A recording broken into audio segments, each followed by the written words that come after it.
¿Qué características tiene esta corteza que se diferencia, por ejemplo, del área premotora? Son varias. Uno, el tipo de corteza no es homotípica, no es una isocorteza homotípica, sino que es una isocorteza heterotípica granular. O sea que este tipo de corteza recibe información. O sea, esto se sale de la regla, porque a pesar de ser un área cognitiva, no es una isocorteza homotípica, sino que es una isocorteza heterotípica granular. Por ser granular, recibe información. ¿De dónde recibe información? Del tálamo. El tálamo en el núcleo dorsomedial envía información del tálamo a la corteza prefrontal y esa es una característica específica de esta corteza. No lo tiene en otra distribución de los otros lados de la corteza. ¿Ok? Y otra característica de la corteza prefrontal es que se estimula desde el punto de vista eléctrico y no participa en la ejecución del movimiento. No es como la corteza motora primaria y la premotora que planifica el movimiento para ser ejecutado. Esta función de la corteza prefrontal es más compleja y ya la veremos más adelante, poco a poco. Vamos a comenzar con la corteza prefrontal dorsolateral. Es una corteza que cumple la función de planificación y secuenciación de movimientos. ¿Qué quiere decir? El hecho de que ustedes planifiquen cómo cocinar, ¿verdad? Y que planifiquen y que tiene que haber una serie de cosas para que al final se genere la comida, esa es una planificación y secuenciación. No es lo mismo que ustedes planifiquen el movimiento para ejecutar a que ustedes planifiquen de manera más abstracta de cómo ustedes van a cocinar. O sea, el hecho de que yo imagine, de que vaya a la cocina, de que abra la nevera, agarre, por ejemplo, las verduras, agarre la carne, luego se planifique cómo se prepara la carne, primero se descongela la carne, si está congelada, por ejemplo, después picar las verduras. Esa planificación que es abstracta, que eso no solamente es planificar el movimiento, sino la secuencia correcta que debe de haber para planificar, cocinar y luego llegar a la meta que sería, pues, tener el alimento, esa secuencia es más compleja, ¿sí? No es solamente contraer el músculo y hacer movimientos complejos, sino que también tiene que planificar e imaginarse de cómo debe de preparar la comida, ¿ok? Eso es cuando vimos la diapositiva anterior referente al movimiento de los dedos, ¿sí? Que se activó la corteza prefrontal dorsolateral, es porque se planificó el movimiento y la persona de manera abstracta pudo determinar qué es lo que se refería a la identificación de los dedos, por ejemplo, ¿sí? Para poder después al final poder ejecutar algo que está planificado desde el punto de vista abstracto. ¿Ok? No solamente planifica, sino que tiene que haber una secuenciación de los movimientos. ¿Esta corteza dorsolateral es aislada? No. Tiene que recibir la información de otras cortezas prefrontales, o sea, la órbita frontal y la ventromedial. ¿Sí? Y también recibe información del tálamo, ¿ok? El dorso medial del tálamo, y recibe información también de otros lados de la corteza. Me refiero a los otros lóbulos. Entonces la corteza dorsolateral cumple la función de, digamos, la porción más anterior cumple la función de la metacognición, la autoevaluación, el ajuste, que es el control, de la actividad en base al desempeño continuo. Aspectos psicológicos como la cognición social y la conciencia autoética o autoconocimiento, integración entre la conciencia de sí mismo y el conocimiento autobiográfico. O sea, de que esta, digamos que es la que participa en la toma de decisión. Y fíjense que tomar decisiones es demasiado importante para determinar la personalidad y la conducta humana ante sí mismo y ante la sociedad. Entonces, esta corteza dorsolateral participa, pues, justamente en la personalidad. Y fíjense que participa en el monitoreo de la autoevaluación, qué es lo que está haciendo bien o qué es lo que está haciendo mal para tomar la decisión correcta. Y el control, que es el ajuste en base a lo que es bueno y a lo que es malo, por ejemplo. ¿Sí? Tomar conciencia para tener el autocontrol. ¿Ok? La cognición social se refiere a la capacidad de tener los conocimientos de sí mismo y ante la sociedad para tener una buena interacción social. O sea que no solamente depende de las neuronas en espejo para poder interactuar de manera adecuada con los seres humanos, o sea, mediante la empatía, ¿no? Las neuronas en espejo, sino que también tiene que haber conocimiento de cómo interactuar con la sociedad basándose en el cumplimiento de normas, ¿sí? Porque al tú vas a cumplir normas, que es una decisión que toma la persona de cumplir las normas, contribuye a que socialmente sea aceptado, ¿sí? Se refiere también a la corteza dorsolateral y eso se refiere a la cognición social, ¿ok? Este es un ejemplo de cómo se explora la corteza dorsolateral del prefrontal.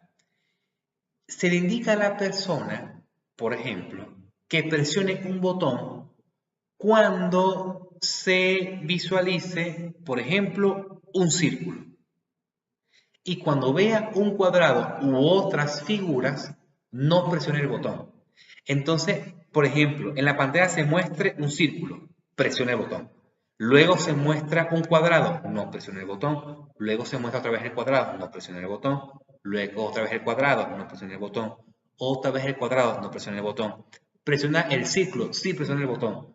Cuadrado, no presiona el botón. Y así sucesivamente. Entonces, aquí estamos evaluando la planificación y secuenciación de algo. En este caso, estamos mostrando la secuenciación de unas figuras geométricas en el cual se planifica de solamente presionar el botón cuando se visualice el círculo. Como les digo, esto es prácticamente evaluar mediante un test neuropsicológico la corteza dorsolateral. Lo complicado aquí es que no solamente estoy evaluando la planificación y secuenciación de la corteza dorsolateral, también estoy evaluando la atención, ¿sí? La atención sostenida, por ejemplo, y la atención dividida, que eso lo vemos más adelante, la atención como área cognitiva. Entonces, este tipo de test no solamente evalúa secuenciación y planificación, también evalúa atención. Entonces, en este contexto, para estudiar a la corteza dorsolateral, estamos evaluando planificación y secuenciación. Una de las características de las funciones ejecutivas es la memoria de trabajo. La memoria de trabajo se clasifica como una memoria implícita a corto plazo. Cuando veamos la clase de memoria, se puede clasificar según temporalidad y según las características, ¿ok? A grosso modo, para que entiendan lo que corresponde a la memoria de trabajo, es una memoria implícita. Eso quiere decir que tiene que ver con las posturas y conductas de la persona, ¿ok? A diferencia de la memoria explícita, que es que se pueda expresar mediante el lenguaje, ¿ok? Porque es expresivo, es explícito. Entonces, por ejemplo, en este momento yo estoy expresando mis pensamientos mediante un lenguaje, el lenguaje, ¿sí? Que sería la memoria explícita.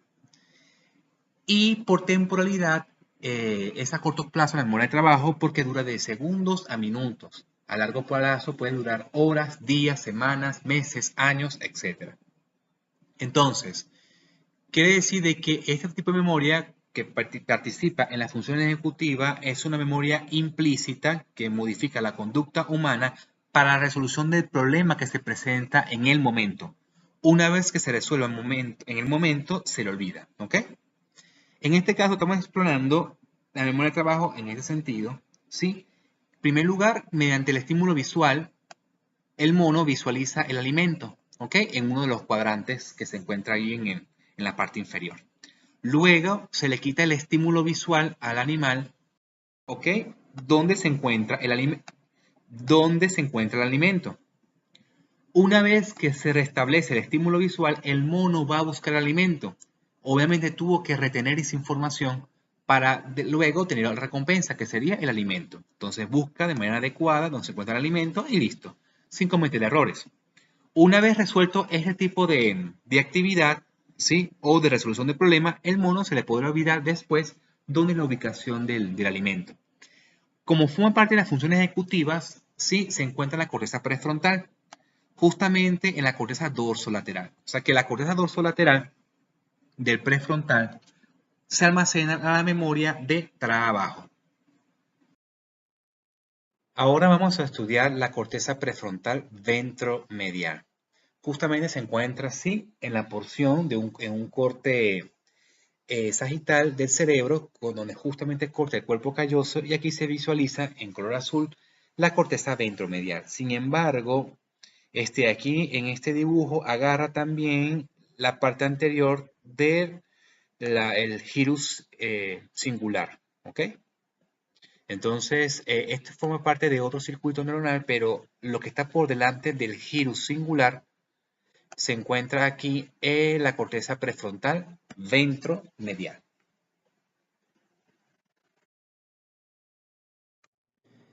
Dentro de las funciones de la corteza frontomedial está la inhibición social.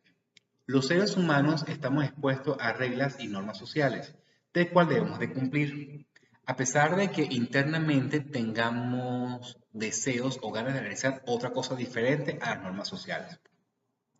El hecho de que yo, por ejemplo, haga mis necesidades en el baño y no en público, eso contribuye a que socialmente no es bien visto que hagamos nuestras necesidades en público. ¿Ok?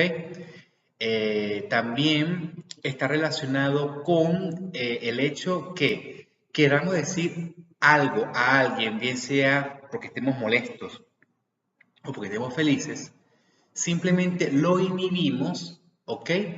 Porque capaz no sea apropiado en el momento o en este preciso momento en el cual se encuentra la persona.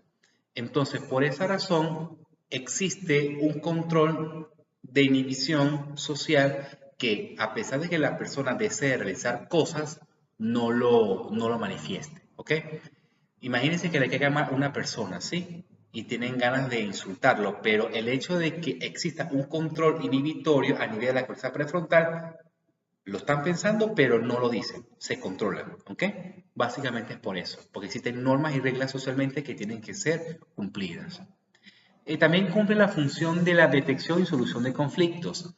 Digamos que en este tipo de corteza, la frontomedial cumple la función de los hábitos, ¿sí? Más que todo contribuye a mantener dichos hábitos en cada persona. Ahora bien, cuando la persona se sale de esos hábitos, esa persona se genera como un conflicto de que se salió de su zona de confort, de los hábitos, ¿ok? Entonces, la manera en la cual maneja esos conflictos para la solución del problema en ese momento, entonces allí está relacionada con la corteza frontomedial. Lo normal sería buscar las distintas soluciones para abordar a la meta común a pesar de que se haya salido de su rutina, ¿ok? O de sus hábitos. Ahora bien, si no es capaz de solucionar ese problema,